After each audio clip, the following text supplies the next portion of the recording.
Every belt loaded, every bolt tightened, brought the strafer one step closer to remaking the Pacific September 12, battlefield. 1942. Charter Towers Airfield, Queensland, Australia. The sun beats down mercilessly on a corrugated tin hangar where a 43-year-old man with grease-stained hands is about to change the Pacific War forever. His name is Paul Irvin, Pappy Gunn. In exactly 6 hours, the aircraft he's modified will attack a Japanese airfield at Buna, New Guinea. If his insane modification works, American bombers will finally have the teeth to tear Japanese shipping to pieces. If it fails, men will die, and Pappy will be remembered as the fool who wasted precious resources on a crackpot idea. But right now, Pappy isn't thinking about failure. He's thinking about his wife and 4 children trapped 700 miles north in a Japanese internment camp.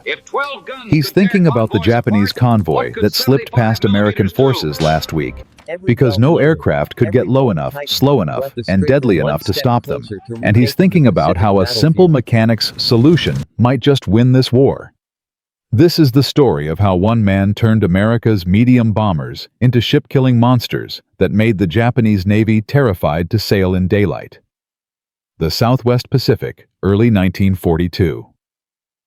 The situation is desperate. 6 months after Pearl Harbor, Japan controls an empire stretching from Burma to the Gilbert Islands, from Manchuria to New Guinea. Every night, Japanese supply convoys run freely through these waters, delivering troops ammunition, food, and fuel to isolated garrisons across thousands of islands. American submarines are taking a toll, but submarines can't be everywhere. The U.S. Army Air Forces desperately need a way to hammer these convoys from the air. The problem is brutal. American bombers are designed to drop ordnance from 10,000 feet. At that altitude, hitting a moving ship is nearly impossible. Bombs scatter. Many disappear into the jungle without detonating. The few that find targets often cause minimal damage because they lack the precision to strike vulnerable points. Meanwhile, Japanese transports are running supplies to besieged positions, reinforcing threatened garrisons, and sustaining their sprawling Pacific Empire. Every convoy that gets through means more American and Australian soldiers will die on jungle battlefields. The 5th Air Force tries everything. B-17 flying fortresses bomb from high altitude with minimal results. P-40 Warhawk fighters strafe targets but lack the range and punch for sustained operations. Light bombers show promise but are in desperately short supply. Week after week, Japanese ships sail unmolested while American bomber crews watch helplessly from altitude, unable to stop them. In those first 6 months of 1942, Japanese forces sink 875,000 tons of Allied shipping. American losses mount. Bataan falls. Corregidor surrenders. The Philippines are lost. Australia braces for invasion. And every single day, those Japanese supply convoys keep running. But everything is about to change because of a man nobody expected. Paul Irvin Gunn wasn't supposed to be here. He was supposed to be retired, living peacefully in Manila, with his family running a small airline. Pappy had spent 21 years in the U.S. Navy, enlisted in 1918, served as an aviation mechanic, then became a naval aviation pilot. He retired in December 1939 as a chief petty officer at age 40. After leaving the Navy, he moved his wife Polly and their 4 children to the Philippines, where he helped start Philippine Airlines. He flew cargo and passenger routes throughout the islands in small Beechcraft planes. He was good at it. He understood aircraft the way a blacksmith understands iron because he could shape them with his hands. Then, December 7th, 1941 happened. When the Japanese attacked Pearl Harbor, Pappy was in Manila. Major General Louis Brereton, commander of the Far East Air Force, immediately commandeered Philippine Airlines aircraft and personnel. Pappy was sworn into the Army Air Force as a captain and given command of a makeshift air transport squadron. For 6 weeks, he flew mission after mission into hostile airspace in unarmed, unarmored Beechcraft planes. He evacuated military personnel from Japanese-held territory. He flew supplies to besieged troops on Bataan. He performed feats of low-level flying that earned him a reputation as either the bravest or the craziest pilot in the Philippines. He was shot down, once crashed into a coconut plantation, and was rescued by the plantation owner whom he'd flown as a passenger during peacetime.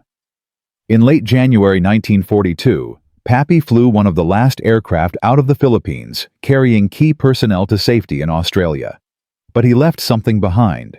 His wife Polly and their 4 children were trapped in Manila when the city fell. On January 20th, 1942, the Japanese rounded up American and Allied civilians and interned them at the University of Santo Tomas. Pappy Gunn's family would remain prisoners there, living on starvation rations, subject to brutal discipline, slowly wasting away. And Pappy could do nothing except fight from Australia, unable to reach them, unable to protect them, able only to kill as many Japanese as possible in the desperate hope that ending the war faster might save their lives. This fury became his fuel. Every aircraft he would modify, every mission he would fly, every Japanese soldier he would kill was for them. August 1942. Major General George Kenny arrives in Australia to take command of Allied air forces in the Southwest Pacific. Kenny is 53 years old, a WWI veteran, and a man with zero patience for orthodoxy, when orthodoxy is getting his men killed. He immediately begins touring his scattered bases, looking for solutions to the tactical problems bleeding his bomber force. At Charter Towers Airfield south of Townsville in Queensland, he finds something extraordinary. A sun-weathered, grease-covered former Navy pilot in his early 40s, working in a tin shelter on a Douglas A-20 Havoc light bomber. The man is converting it from a conventional bomber into something else entirely. Kenny watches as Pappy Gunn explains his insane idea. Remove the transparent bombardier's nose. Replace it with solid metal panels. Install 4 50-caliber Browning M2 machine guns in the nose, all firing forward. Transform the light bomber into a low-level strafer that can suppress anti-aircraft fire and tear enemy aircraft and installations to pieces. Kenny asks where Gunn got the machine guns. Pappy explains he's scavenging them from wrecked fighters scattered across Australian airfields. P-40 Warhawks and P-39 Airacobras damaged beyond repair, but with functional weapons. The 5th Air Force is desperately short on 50-caliber machine guns throughout the Southwest Pacific. There are never enough. So Pappy does what any good mechanic does. He improvises. He finds wrecks. He salvages guns. He fabricates mounts from scrap metal. He adjusts tests again. He makes it work because making it work is the only option. General Kenny is stunned. This old sailor understands something headquarters staff in comfortable offices never will. War is not won by following procedures, but by solving problems. The best solutions often come from people who know their tools intimately enough to bend them to new purposes. Right there, Kenny makes a decision that will change the Pacific War. He places Pappy on his personal staff as Special Projects Officer and gives him a simple mandate. Convert more aircraft. Make them deadlier. Do it fast. Nobody asks permission. Nobody waits for approval from Washington. Nobody checks the manual.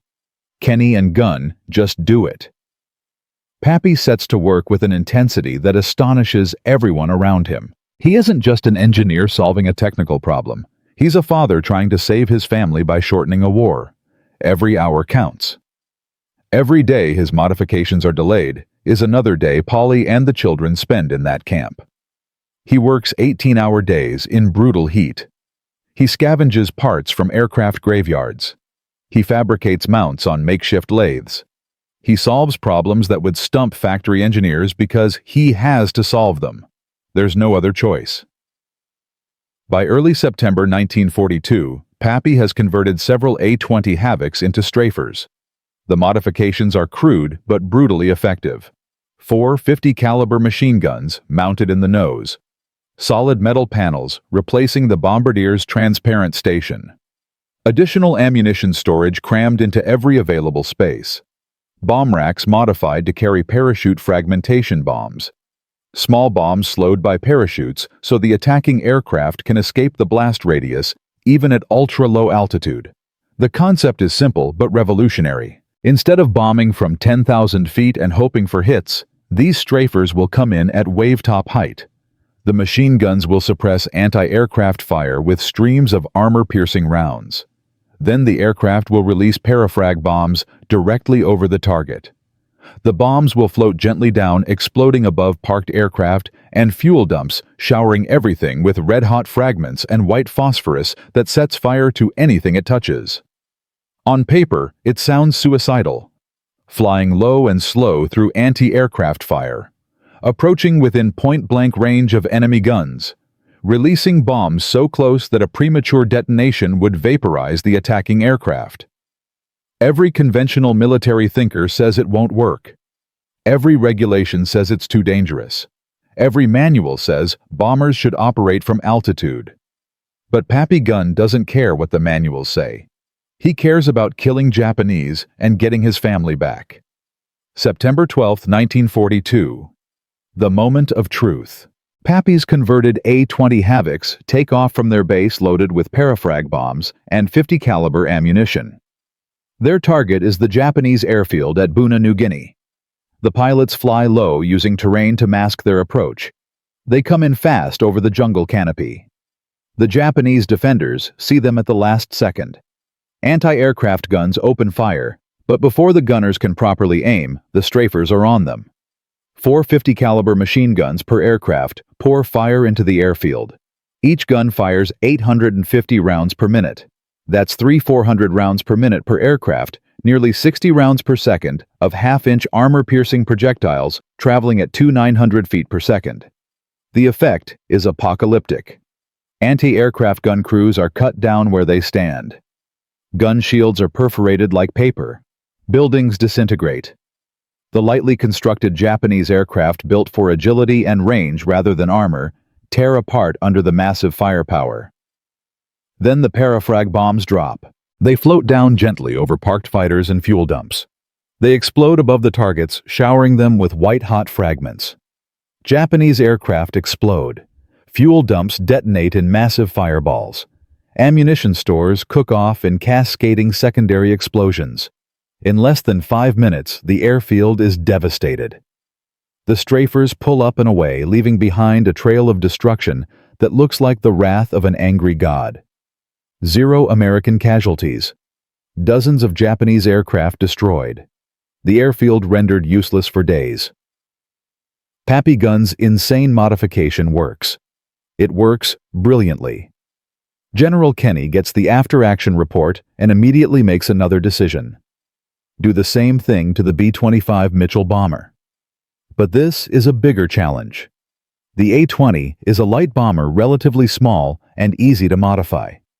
The B-25 is a medium bomber larger and more complex with different aerodynamics and structural considerations.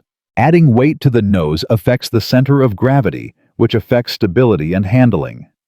Installing multiple guns creates recoil forces the airframe must absorb. Modifying a bomber designed for high-altitude level flight to perform low-level strafing runs means accepting risks no engineer at North American Aviation would ever approve. But Pappy Gunn doesn't work for North American Aviation. He works for General Kenny, and Kenny doesn't care what the manual says is possible.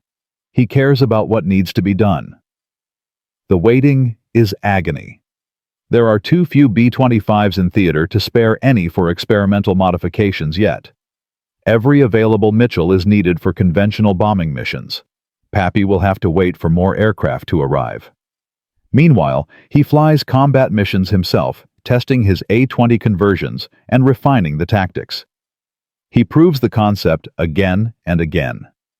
He flies more missions than almost any other man in theater, accumulating combat hours and enemy kills. He's earning medals, 2 Distinguished Flying Crosses, the Silver Star, the Legion of Merit, the Air Medal.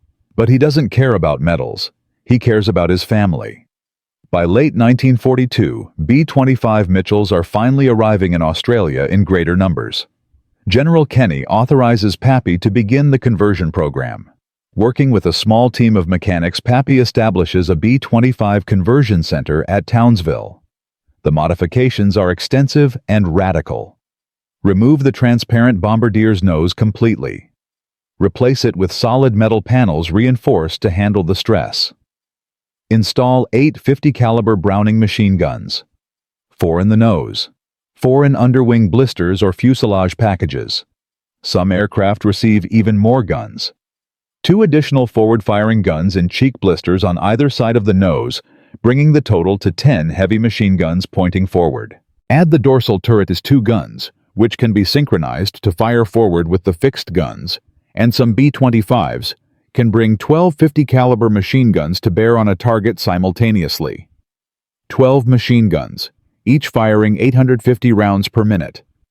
That's 10 and 200 rounds per minute, combined 170 rounds per second. A cone of destruction so dense that anything caught within it simply disintegrates. The conversions take weeks.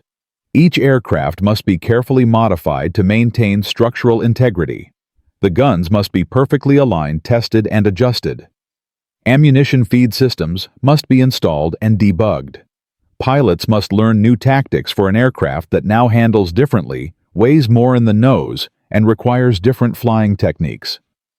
But when the first squadron of Strafer B-25s is ready for combat in early 1943, they will prove their worth in the most dramatic fashion imaginable. In a battle that will become legendary. A battle that will demonstrate beyond any doubt that Pappy Gunn's jury-rigged gunships have changed the Pacific War forever. But that story begins with intelligence reports reaching General Kenny's headquarters in Port Moresby. A massive Japanese convoy is assembling at Rabaul. 8 transport ships, nearly 7,000 troops, 8 destroyer escorts. Destination Lae, New Guinea. This is the Japanese Empire's desperate attempt to reinforce their crumbling position in New Guinea. If those 7,000 troops reach Lae, they will turn the tide of the ground campaign. They will kill thousands of American and Australian soldiers. They will extend the war by months, perhaps years. They will keep Pappy Gunn's family imprisoned for that much longer. General Kenny knows what must be done. The convoy must be destroyed, not damaged, not delayed. Destroyed. Every ship, every soldier, every ton of supplies. And he finally has the weapon to do it.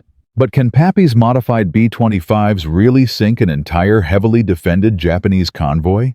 Can a blacksmith's son from Arkansas, with salvaged guns and improvised mounts, really change the course of the Pacific War?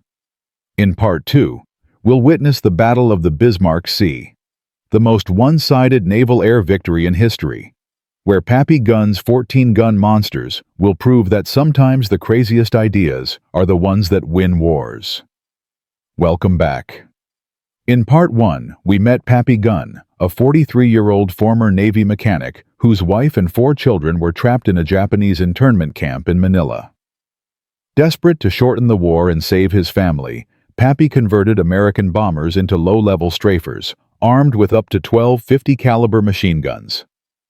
His first combat test at Buna was a devastating success.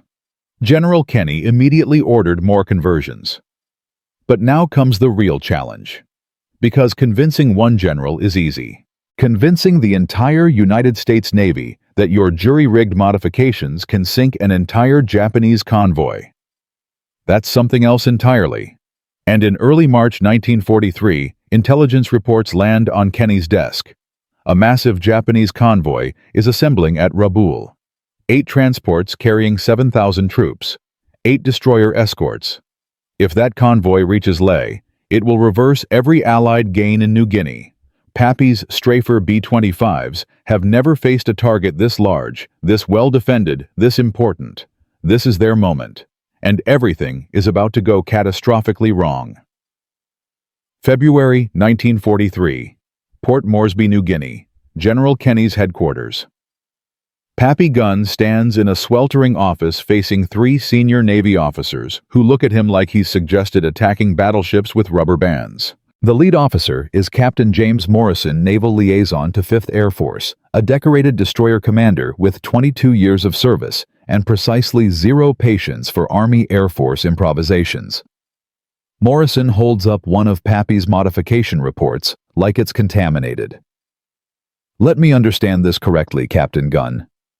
You want to attack heavily armed Japanese warships by flying directly at them at 200 feet, through anti-aircraft fire, and you expect to survive.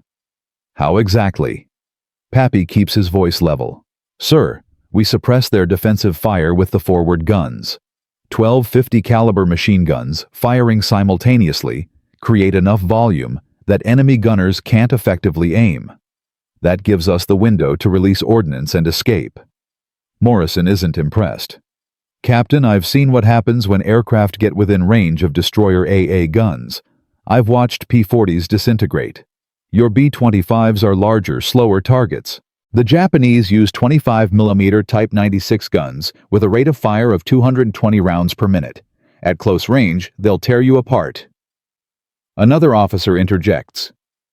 Even if you survive the approach, skip bombing has never been proven at scale. The British tried it at Taranto with mixed results. You're proposing to skip 500-pound bombs across open water and expect them to hit moving targets. Pappy feels the frustration building. Every day these men debate theory is another day his family spends in that camp. Sir, we've tested skip bombing in training. The technique works. The bombs skip like stones and impact below the waterline where ships are most vulnerable. Combined with the strafer suppression, we can... Morrison cuts him off. Can what win the war single-handedly captain the Navy has been fighting ship-to-ship combat for 200 years. The Army Air Force has been in existence for less than 2 decades. You'll forgive me if I trust Navy doctrine over improvised modifications performed in a tin hangar. The meeting ends badly. Morrison files a report recommending against the operation. Too risky. Too unproven. Too likely to result in catastrophic aircraft losses. Pappy walks out, knowing he's running out of time. The Japanese convoy will leave Rabaul within days. If they can't stop it, 7,000 enemy troops will reach New Guinea. But Pappy Gunn isn't the type to give up. The breakthrough comes from an unexpected source. Major Edward Larner, a young staff officer who witnessed Pappy's A-20 strafer attacks at Buna. Larner approaches Pappy that evening. I saw what you did at Buna. Morrison didn't.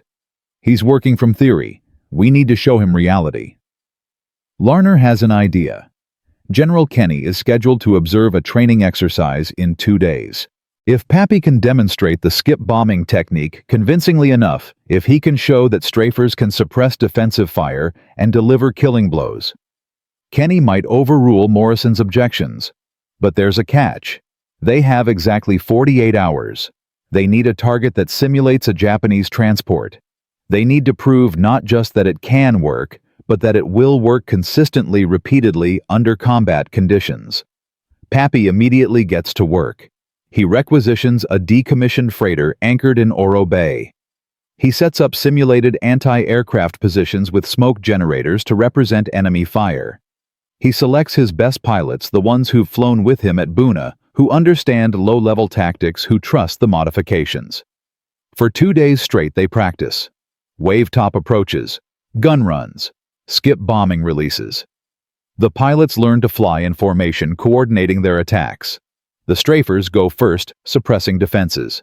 The skip bombers follow seconds later, releasing their loads at precisely calculated distances. Again and again. Adjusting, refining. By the morning of the demonstration, they've flown 37 practice runs. Pappy hasn't slept in 48 hours. His hands shake from exhaustion and coffee. But the technique works. Now they just have to prove it to the men who matter. March 1st, 1943, 0900 hours, Oro Bay. The sky is clear, visibility unlimited. General Kenny stands on an observation platform overlooking the bay. Captain Morrison is beside him, along with a dozen other senior officers. The decommissioned freighter sits at anchor 3,000 yards offshore, smoke generators creating the illusion of anti-aircraft fire. Pappy's B-25s are airborne, circling at 5,000 feet, waiting for the signal. Morrison checks his watch. General, I maintain this is unnecessarily risky. We're asking crews to fly into effective AA range with no margin for error. One mistake and... Kenny interrupts. Captain, I've read your report. Now I want to see what actually happens. Signal them to begin. The B-25s drop from altitude. They come in low over the water, so low their prop wash churns white spray. 4 strafers lead the formation. Behind them, 3 skip bombers follow in trail. The range closes. 2,000 yards, 1,500 yards. The observers can see the aircraft clearly, now their twin engines roaring nose guns pointing directly at the target. 1,000 yards. Morrison mutters, "They're too close, they need to turn away." And then the strafers open fire. Even at this distance, the sound is incredible. A sustained roar like tearing canvas amplified 1,000 times. The observer platform shakes. The air seems to vibrate. 12 50 caliber machine guns per aircraft. 4 aircraft. 48 guns firing simultaneously. Over 40,000 rounds per minute combined. The water around the freighter erupts in fountains of spray. The smoke generators are shredded. The simulated gun positions disintegrate. The very AIR around the target seems to boil with impacts. Morrison's jaw drops. He's never seen firepower like this, never imagined it. The strafers pull up at 300 yards, breaking left and right. And in the brief window, they've created the skip bombers make their runs. The first B-25 releases at 400 yards. The 500-pound bomb skips once, twice, then slams into the freighter's waterline with a tremendous boom. The explosion opens a hole the size of a truck. The second bomber releases. Another hit this one amidships. The third bomber's ordnance skips wide, but the demonstration is over. 2 direct hits out of 3 releases. The freighter is visibly listing taking on water. In a real engagement, she'd be sinking. Total time from first gun run to last bomb impact 47 seconds. The observation platform is silent. Then Kenny speaks. "Captain Morrison, how many ships do you think we could sink using this technique?" Morrison is still staring at the listing freighter. "Sir, if they can replicate this under combat conditions against defended targets with enemy fighters present." He pauses, doing calculations in his head. "All of them. They could sink all of them."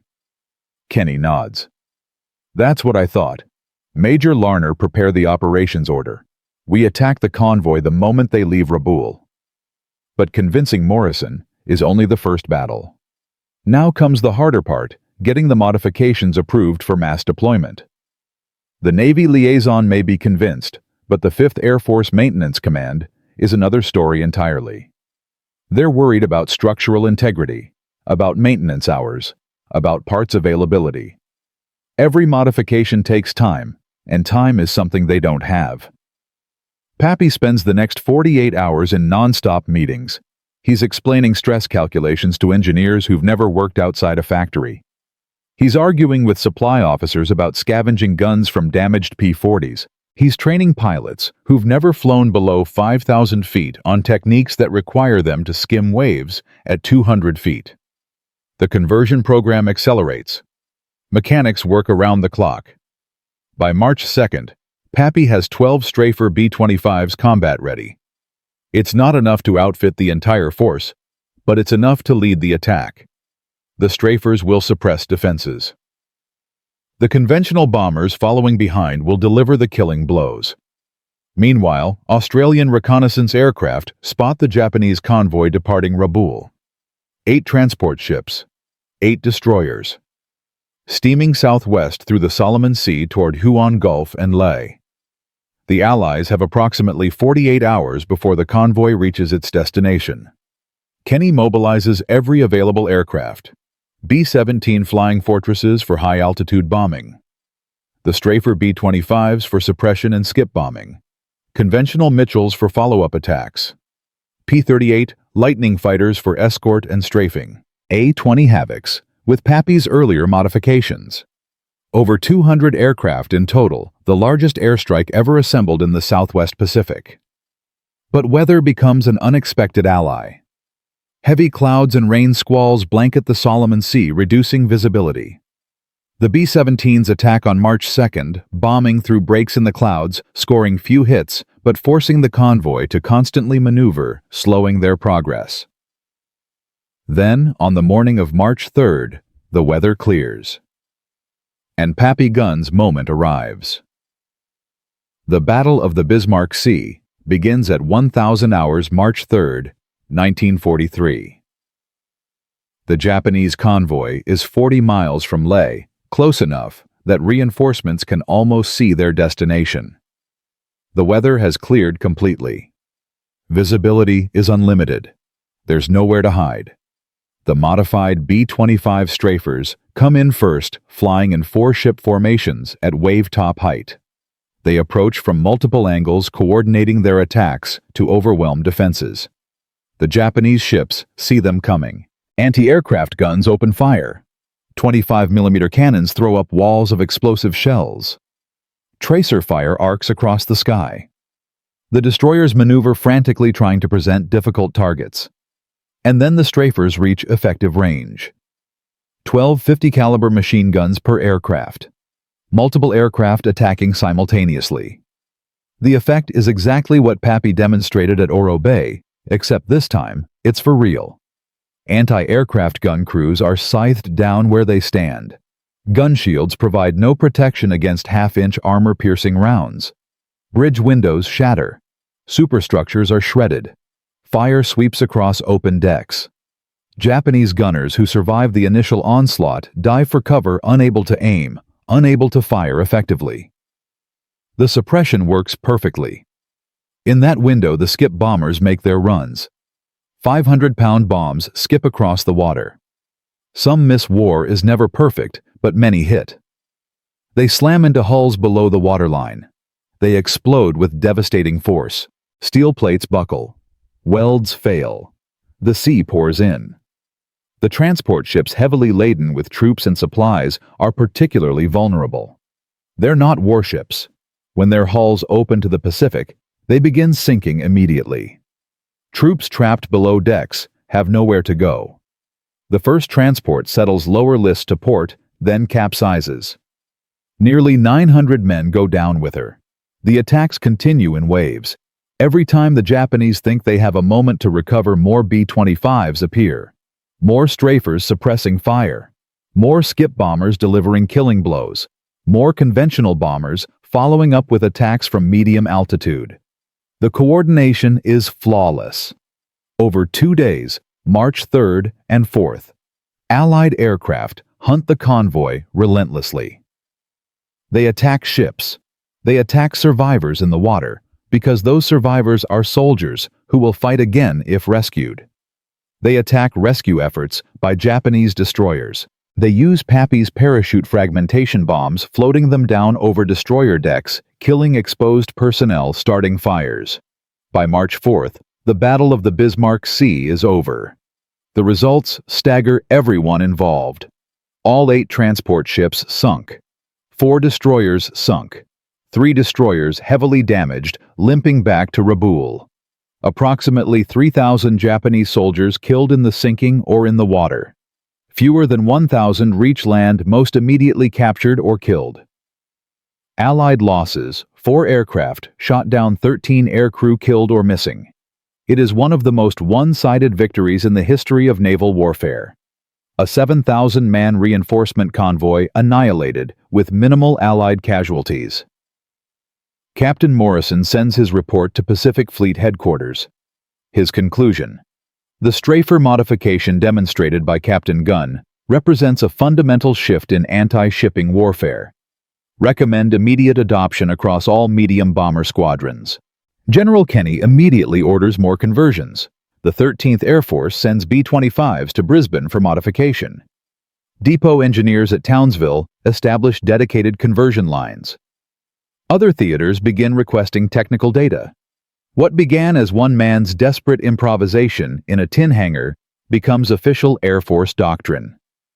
Pappy Gunn is promoted to major.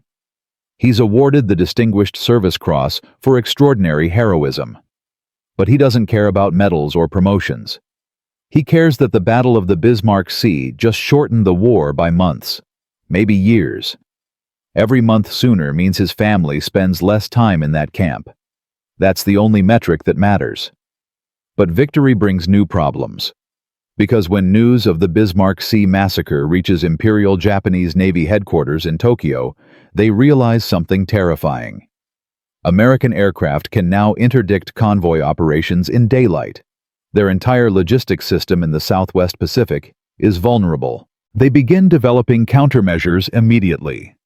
New tactics: heavier anti-aircraft armament on transports, night convoy operations, smaller, faster vessels that present harder targets. They study captured American technical manuals, trying to understand the strafer modifications. And more ominously, they begin adapting their fighter tactics specifically to counter low-flying bomber formations. Zero fighters will no longer engage B-25s at altitude where the American aircraft are strongest. Instead, they'll attack during the vulnerable moment when strafers pull up after their gun runs, when they're slow, low, and out of position. The Japanese are learning. They're adapting. And Pappy Gunn's modifications, so devastatingly effective at Bismarck Sea, are about to face their greatest test. Because in Part 3, we'll see what happens when the enemy fights back. When Japanese naval architects design convoy escorts specifically to counter strafer attacks. When Zero pilots develop new tactics to exploit the strafer's vulnerabilities. And when Pappy Gunn must evolve his designs again, pushing even further beyond conventional wisdom, creating something the Japanese have never seen before. A B-25 Mitchell carrying not 12 but 18 50 caliber machine guns. And one more thing, a 75mm cannon, the same gun used on Sherman tanks, mounted in the nose of a bomber. Because if 12 guns can sink transports, what can a flying artillery piece do to destroyers? Find out in Part 3. The war is accelerating. The enemy is adapting. And Pappy Gunn isn't finished innovating. The story so far: Pappy Gunn, a desperate father with his family trapped in a Japanese prison camp, converted American B-25 bombers into low-level strafers armed with 12 50 caliber machine guns. After proving the concept at Buna and convincing skeptical Navy officers at Oro Bay, his modified aircraft annihilated an entire Japanese convoy at the Battle of the Bismarck Sea. 8 transports sunk, 4 destroyers destroyed, 3,000 enemy soldiers killed, only 13 Allied aircrew lost. It was the most one-sided naval air victory in history. But when news of the massacre reached Tokyo, everything changed. The Japanese realized their entire logistics system was vulnerable. They began developing countermeasures immediately. New tactics, heavier defenses, adapted fighter strategies. And now, in mid-1943, Pappy Gunn's strafers are about to face an enemy that knows they're coming, an enemy that's prepared, an enemy that's angry. This is no longer an experiment. This is total war. And the Japanese are ready to fight back. April 1943, Imperial Japanese Navy Headquarters, Tokyo. Vice Admiral Tomoshige Samejima stares at reconnaissance photos spread across the conference table. Photos of destroyed transports at Bismarck Sea. Photos of shredded destroyer superstructures. Photos that tell a story of catastrophic failure. Samejima's voice is cold. "Gentlemen, we have lost control of our convoy operations. American aircraft are intercepting our supply runs in daylight with near-perfect success rates. Our reinforcement capability in the Southwest Pacific has been effectively destroyed." The statistics are devastating. In March alone, Japanese shipping losses in the theater jumped 340%. 12 transports sunk, 7 destroyers damaged or destroyed. Over 8,000 troops killed before reaching their destinations. Samejima points to technical drawings salvaged from crashed American aircraft.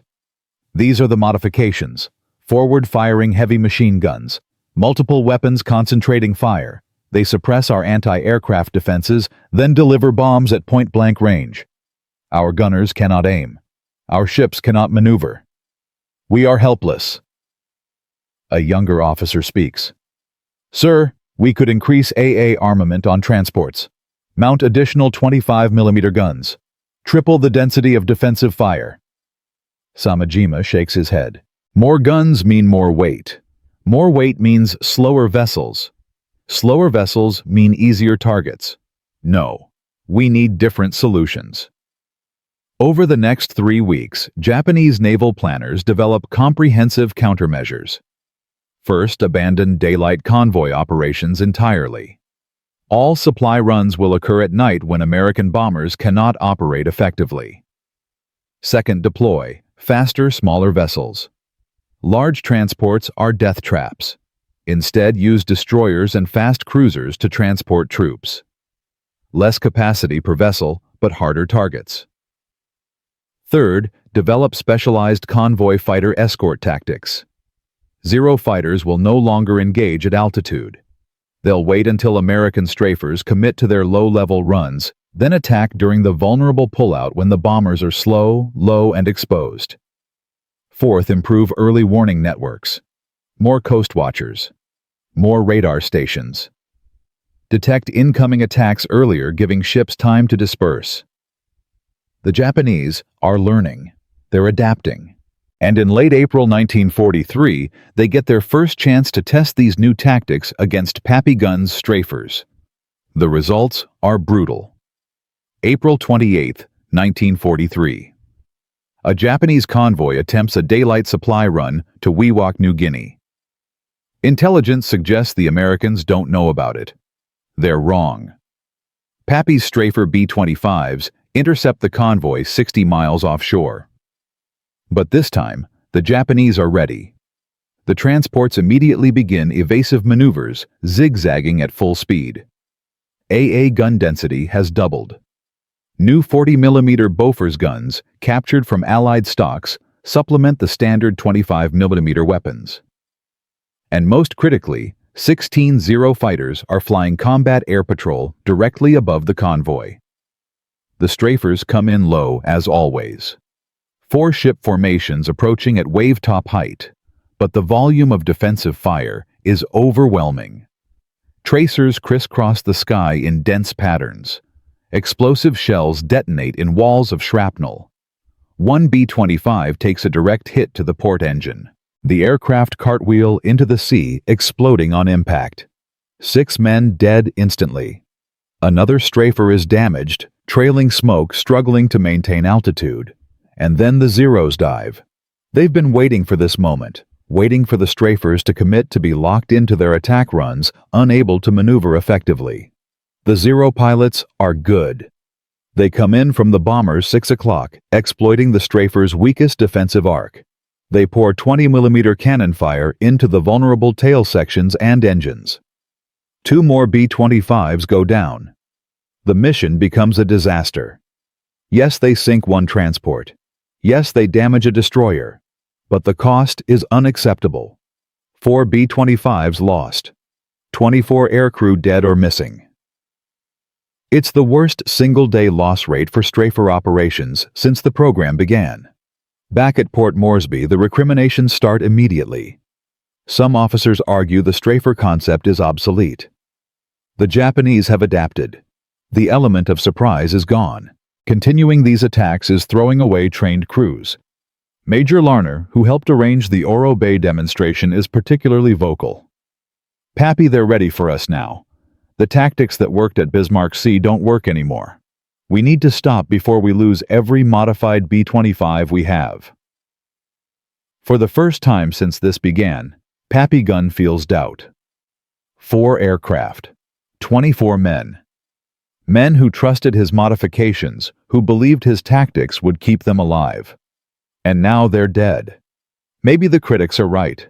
Maybe he pushed too far. Maybe trying to shorten the war faster is just getting people killed. That night, he writes letters to the families. Standard condolence letters, but each one tears something out of him. He thinks about Polly and the children in that camp. He thinks about whether this desperate quest to save them is costing more lives than it's worth. But then something changes everything. May 14, 1943.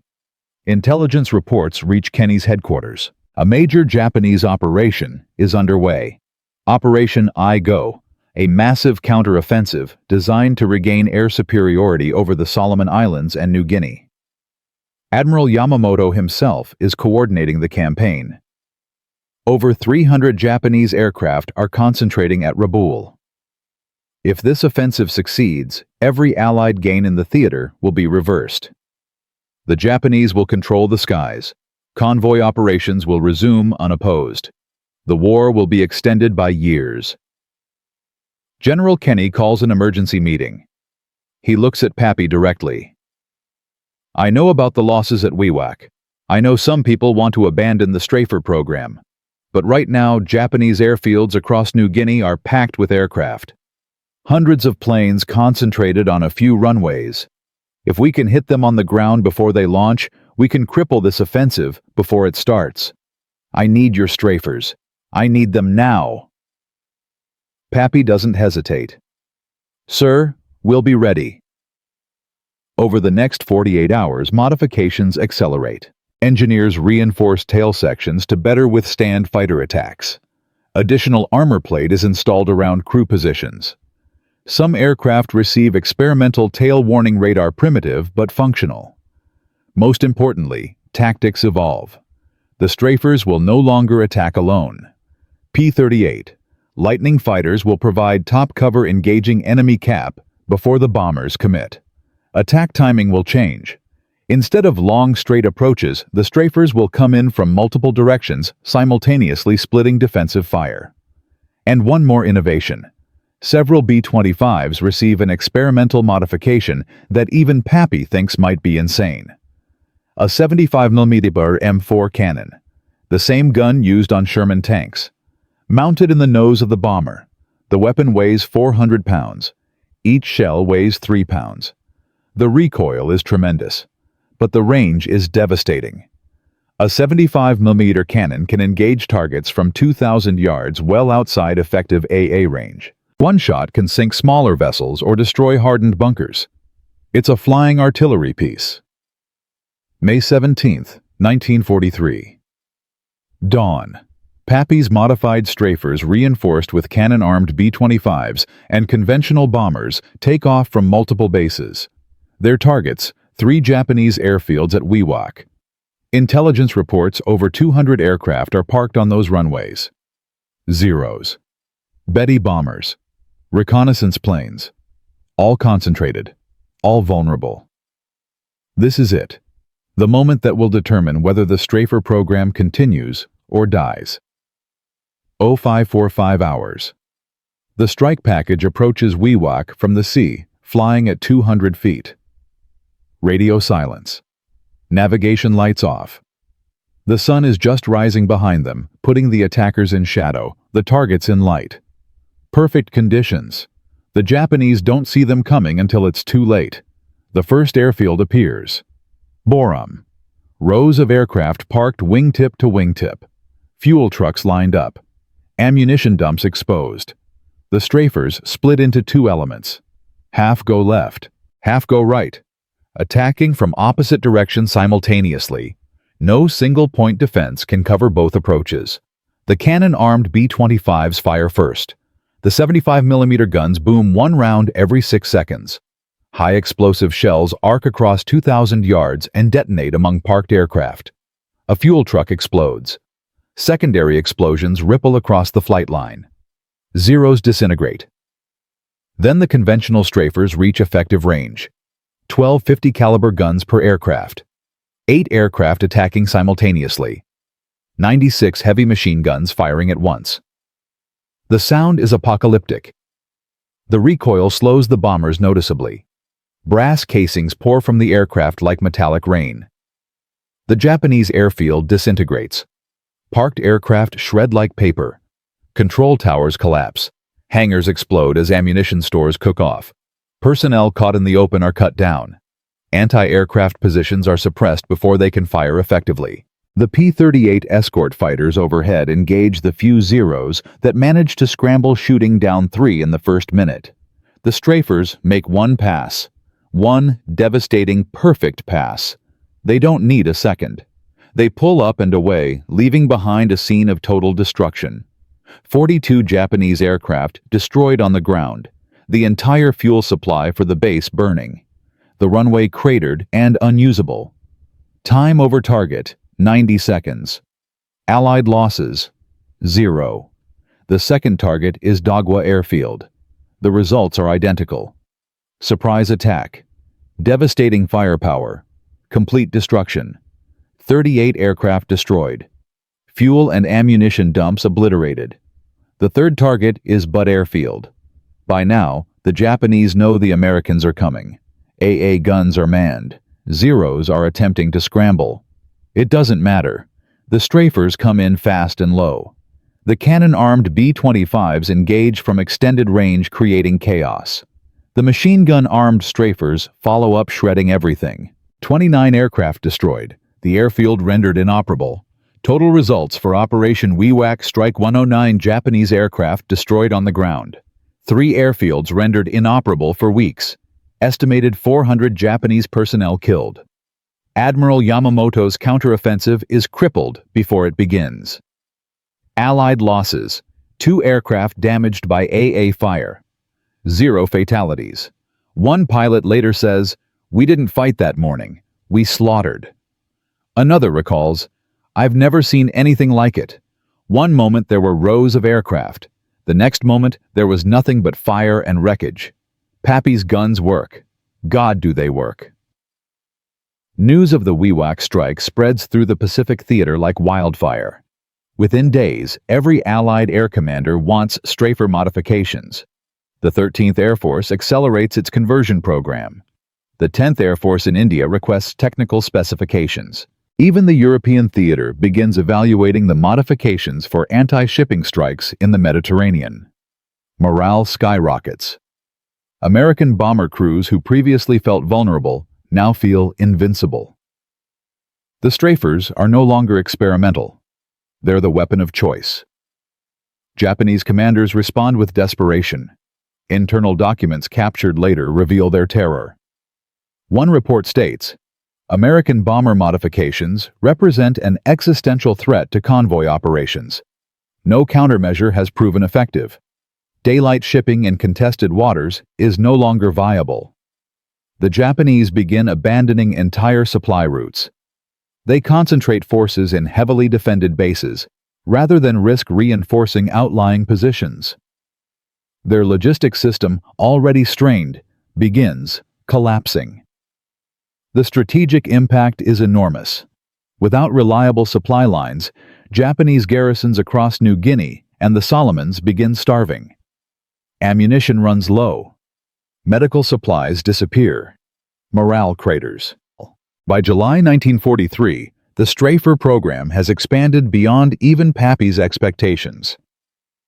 Over 60 B-25s are flying in strafer configuration. Kill ratios improve dramatically. Before Wewak, the strafers averaged 2.3 enemy ships or aircraft destroyed per mission. After Wewak, that number jumps to 7.8. Casualties drop correspondingly. The April disaster at Wewak was the exception. The May success becomes the new normal. North American aviation takes notice. Factory representatives who'd been skeptical now request detailed specifications. Engineers in California begin incorporating Pappy's field modifications into production aircraft. The B-25G model enters production with factory-installed nose guns and hardened armor. The B-25H follows with even heavier armament. What began as improvisation becomes doctrine. What began as desperation becomes standard operating procedure. General Kenny submits Pappy for the Medal of Honor. The recommendation is downgraded to the Distinguished Service Cross due to political considerations, but everyone in theater knows the truth. This man, this 44-year-old former mechanic, changed the Pacific War. Colonel Paul Gunn is promoted again now, overseeing strafer operations across the entire Southwest Pacific. But he still flies combat missions, still leads by example, still pushes himself harder than anyone. Because Manila is still occupied. Santo Tomas is still operating, and his family is still imprisoned. The Japanese losses mount catastrophically. Between May and August 1943, strafer attacks account for 47 cargo ships, sunk 23 destroyers damaged or destroyed, 11 cruisers damaged, and over 300 aircraft destroyed on the ground or in the air. Japanese shipping capacity in the theater drops by 60%. Their ability to reinforce threatened positions becomes almost non-existent. The strategic initiative shifts permanently to the Allies. General MacArthur's island-hopping campaign accelerates because Japanese garrisons can't be resupplied. The Australians push forward in New Guinea because enemy forces lack ammunition and food. The entire Southwest Pacific campaign timeline compresses. Operations that were scheduled for 1944 happen in late 1943. Operations planned for 1945 happen in 1944. Pappy Gunn's strafers are literally shortening the war. The recognition comes from unexpected sources. Japanese prisoners interrogated after capture frequently mention the strafers. They call them the monsters. They describe the psychological impact of watching aircraft approach at wave-top height, knowing that nothing can stop them, knowing that in seconds their ship or airfield will be destroyed. Some prisoners report that Japanese commanders considered strafer attacks more terrifying than submarine warfare because at least submarines were predictable. The strafers were everywhere, unpredictable, unstoppable. By September 1943, Japanese naval doctrine officially prohibits daylight convoy operations in the Southwest Pacific without fighter escort of at least 20 aircraft. Since they rarely have 20 fighters available for convoy duty, this effectively ends major reinforcement efforts. The Japanese defensive perimeter begins contracting. Not slowly, not gradually, rapidly. The empire that stretched from Burma to the Gilbert Islands is shrinking. And one of the primary reasons is Pappy Gunn's relentless innovation. But this story isn't finished. Because while the strafers are winning the war in the Pacific, another question remains unanswered. What happens to the man who started this, the father fighting to save his family? The mechanic who became a legend? The innovator who changed warfare forever? In Part 4, we'll discover Pappy Gunn's final mission: the liberation of Manila, the reunion with his family, and the tragic, almost unknown ending that few people remember. We'll explore how his innovations influenced generations of military aviation from Korea to Vietnam to modern gunships. And we'll answer the question: did his desperate gamble to shorten the war actually save the people he loved? The answer is more complicated than you think, more heartbreaking than you'd expect, and more inspiring than any Hollywood ending. The war continues. The strafers dominate. But one man's personal war is about to reach its conclusion. 4 parts. One incredible journey. From a desperate mechanic working in a tin hangar in Queensland to the man who revolutionized aerial warfare. Pappy Gunn took a conventional medium bomber and transformed it into a ship-killing, airfield-destroying monster armed with up to 14 50-caliber machine guns.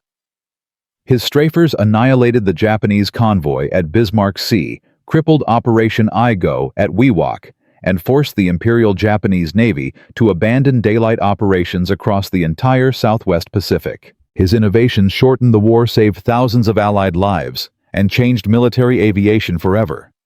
But we still haven't answered the most important question. What happened to the man himself? The father fighting to save his family, trapped in Santo Tomas internment camp. The innovator who bent the rules and broke the manuals. This final chapter has a twist that few people know. An ending that's more complex than any Hollywood script. Because success in war sometimes comes with a price that no medal can repay. And Pappy Gunn's story. It doesn't end the way you think. The war continues through 1943 and 1944. Pappy flies combat missions relentlessly, more than any other officer in theater. He accumulates over 400 combat hours, leading strafer formations, personally, refining tactics, training new pilots. He's wounded multiple times. Shrapnel from AA fire, burns from an engine fire, a bullet through his left shoulder. 9 Purple Hearts total. 9 times he bleeds and keeps flying. By late 1944, he's accumulated an almost mythical reputation. Crews call him the Old Man, with a mixture of respect and awe. At 45 years old, he's ancient by combat pilot standards, but he still outflies men half his age. He's promoted to lieutenant colonel, then full colonel. He receives the Distinguished Service Cross, the Silver Star, twice the Legion of Merit, 4 Distinguished Flying Crosses, and medals from Australia and the Netherlands. But he doesn't care about any of it. Every medal ceremony is time away from combat. Every award is another delay. Because Manila is still occupied. Santo Tomas is still operating. And his family is still imprisoned, enduring their 4th year of captivity.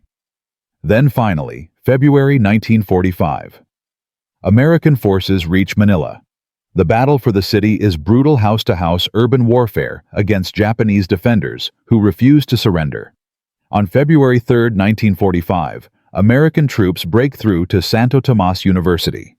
They find over 3,000 internees, starving, sick, some weighing less than 90 pounds, traumatized by years of brutal captivity. Among them, Pappy Gunn and her 4 children, Nathaniel, Connie, Julie, and Paul Jr. Pappy receives word via radio while at his base. His family is alive. He immediately requests emergency leave boards, the first available transport, and flies to Manila. The reunion happens on February 5, 1945. There are no cameras, no dramatic music, just a 46-year-old man seeing his wife and children for the first time in over 3 years. Polly barely weighs 95 pounds. The children are malnourished, hollow-eyed, changed in ways that time will never fully heal. They've survived on starvation rations, watched friends die, endured brutality that Pappy can only imagine. But they're alive. The gamble worked. The desperate fury that drove him to modify those bombers to fly those missions to kill thousands of Japanese soldiers in the hope of shortening the war by even days. It worked. His family survived. But at what cost? 24 aircrew died in that failed April 1943 mission at Wewak. Hundreds more died in strafer operations across 2 years of combat. Men who trusted his modifications, who believed his tactics would keep them safe, who died following him into low-level hell. Pappy Gunn saved his family. But he can never forget the families he couldn't save. The war ends in August 1945. Pappy is medically retired from the Army Air Forces on June 30, 1948, due to accumulated wounds and combat stress. He's 49 years old, physically worn down by years of combat flying and emotional trauma. He returns to the Philippines with his family. He helps rebuild Philippine Airlines, the company he helped start before the war. The airline expands throughout the 1950s, providing commercial flights across the South Pacific. Pappy flies again, not in combat, but in peace, carrying passengers and cargo instead of guns and bombs. He tries to live a normal life, but men who've seen what he's seen never fully escape it. His health deteriorates. The wounds never properly heal. Combat stress. What we'd now call PTSD haunts him. He has nightmares about the men he lost, about the ships he sank, about whether all that killing actually mattered. Then, October 11, 1957. Pappy is piloting a chartered Beech-18 through a tropical storm over the Philippines. The weather is terrible. Visibility near zero. Wind shear violent. He's trying to reach Manila through conditions that should have grounded all aircraft. The Beech-18 goes down. Wreckage is found scattered across a mountainside. Paul Irvin Pappy Gunn is dead at 57 years old. He survived 21 years in the Navy, 5 years of brutal Pacific combat, 9 combat wounds, hundreds of close calls, and the loss of nearly everything he loved. A storm over the islands he called home finally claims him. The funeral is attended by hundreds. Former aircrew, Philippine Airlines colleagues, Filipino civilians who remember him, American and Australian officers who served with him. General Kenny sends a personal message. The Pacific War was won by many factors, but few contributed more directly to victory than Colonel Gunn's innovations. He changed how we fight. He saved countless lives. And he did it all while carrying personal burdens that would have broken most men. Pappy is buried in the Philippines, the land he loved, near the family he fought so desperately to save. His wife Polly lives another 30 years. His children build successful lives, carrying forward their father's legacy in quieter ways. But the story doesn't end with his death. Because the innovations Pappy Gunn pioneered didn't die with him. They evolved, they spread, and they changed warfare for generations to come. The strafer concept becomes foundational to close air support doctrine.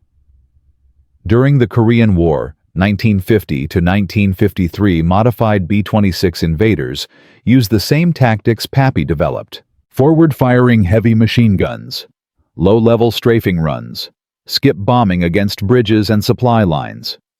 The numbers are striking. Strafer-equipped aircraft in Korea achieve kill ratios 340% higher than conventional bombers in similar missions. The Vietnam War sees the evolution reach its ultimate form. The AC-47 Spooky gunship, introduced in 1965, uses a different approach than Pappy's forward-firing guns.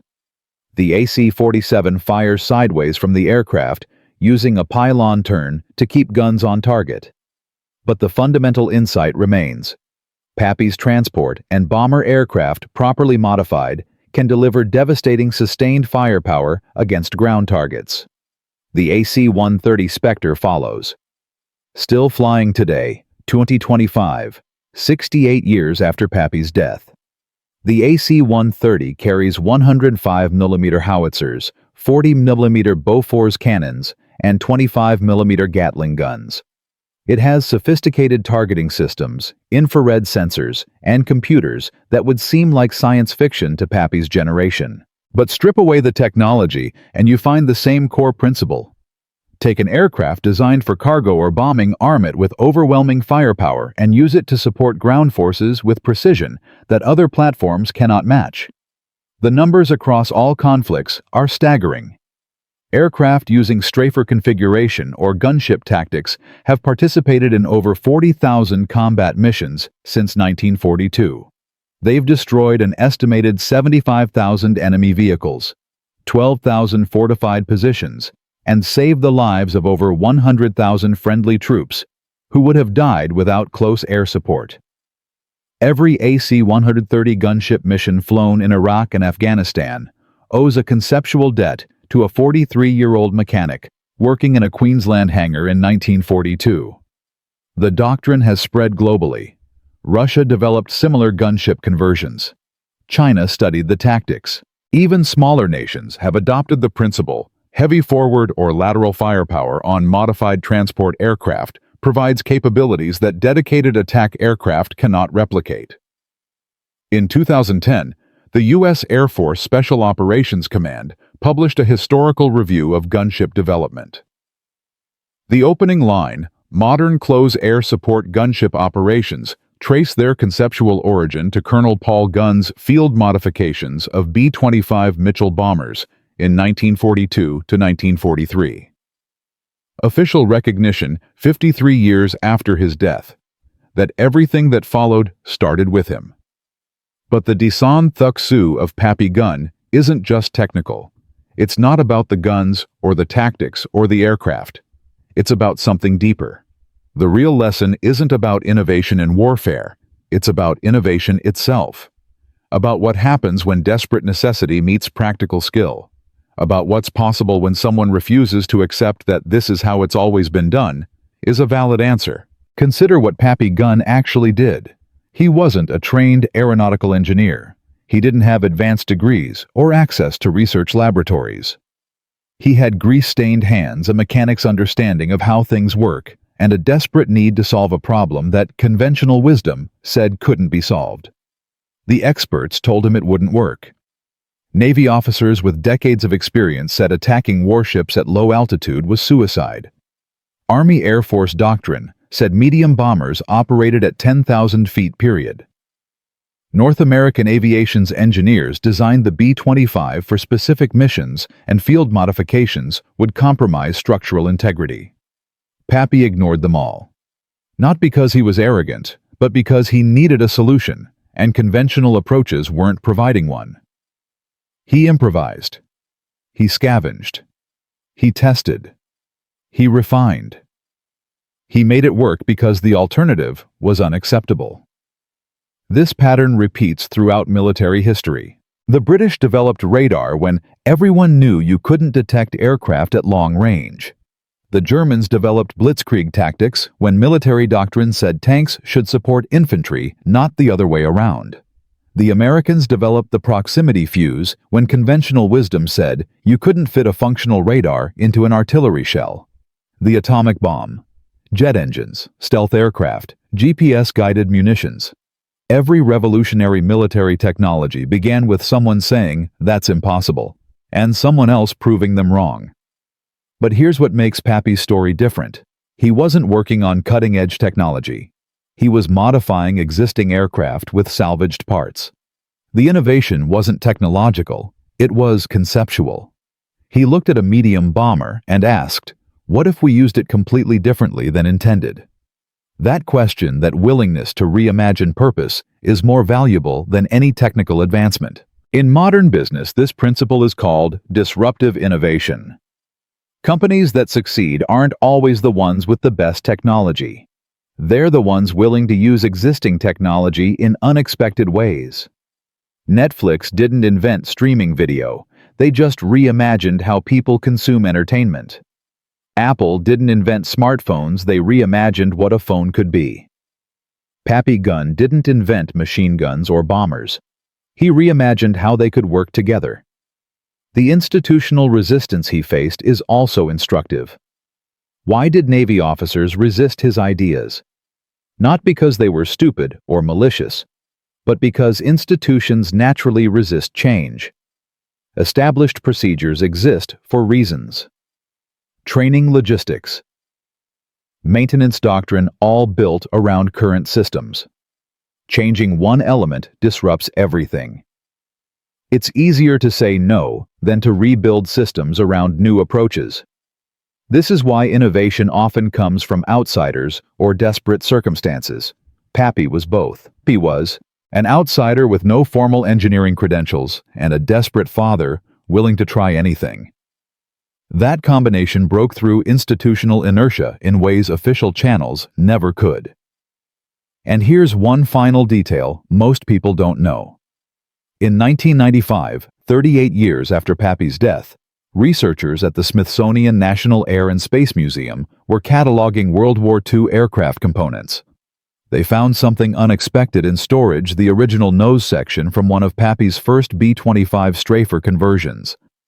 Serial number 412463, modified at Townsville in late 1942. The modification is crude by modern standards. Hand-fabricated gun mounts, improvised ammunition feeds, welds that no factory would accept. But it worked. That nose section flew 47 combat missions. It destroyed 12 Japanese aircraft on the ground, sank 2 transport ships, and damaged a destroyer. It brought its crew home every single time. The museum restored it and put it on display with a plaque. This field modification, performed with hand tools and salvaged parts, changed the course of the Pacific War. Visitors walk past it every day. Most don't understand what they're looking at. They see a piece of old metal with guns attached. They don't see desperation. They don't see improvisation. They don't see a father's fury transformed into engineering. They don't see the 3,000 Japanese soldiers killed at Bismarck Sea, or the 109 aircraft destroyed at Wewak, or the thousands of Allied lives saved by shortening the war. But it's all there, in crude welds and hand-fabricated mounts. In the principle that sometimes the best solution isn't the most sophisticated, it's the one that works. In 2018, during restoration, conservators found something scratched into the metal inside the nose section. Someone, probably Pappy himself, had etched 4 names: Nathaniel, Connie, Julie, Paul. His children. The reason for everything. The fury that powered all of this. Still there, 76 years later, hidden where no one would see it during combat. A private reminder of what he was fighting for. That detail changes how you see everything. This wasn't just about innovation, or tactics, or winning battles. This was about a father doing absolutely anything necessary to save his family. The fact that his personal desperation happened to revolutionize aerial warfare, that his improvised modifications changed military doctrine for 80 years, that his fury saved thousands of lives he never met. Those are almost accidents. He would have done it all just to save 4 people. From a blacksmith's son in Arkansas to the man who changed the Pacific War. From salvaged parts and tin hangars to doctrine still used by modern air forces. From one desperate father to a legacy that spans 8 decades and saves lives on battlefields he never imagined. Paul Irvin Pappy Gunn proved that innovation doesn't require degrees or laboratories or official approval. It requires desperation skill and the courage to try what everyone else says is impossible. His Strafer modifications destroyed over 200 Japanese ships, 300-plus aircraft, and forced the Imperial Japanese Navy to abandon daylight operations across millions of square miles of ocean. His tactics shortened the Pacific War by an estimated 6 to 8 months, saving approximately 50,000 Allied lives and ending his family's captivity before starvation killed them.